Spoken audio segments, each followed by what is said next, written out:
Have you ever imagined how it would be to live in a world of peace,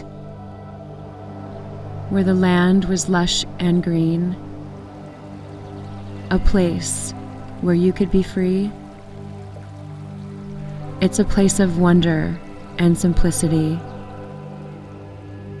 where we can love each other unconditionally.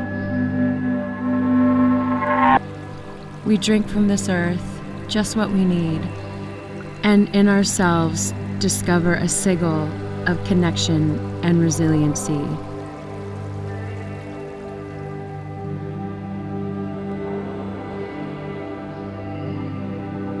Our well-being is born from a mother's womb. Two heartbeats intertwining sing a new song of a hopeful future in unity, nurtured, all together, strong.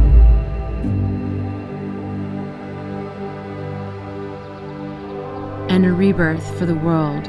From the darkness we find light. No longer looking outward, inside we'll see. In a child's eyes we find this dream could be our reality.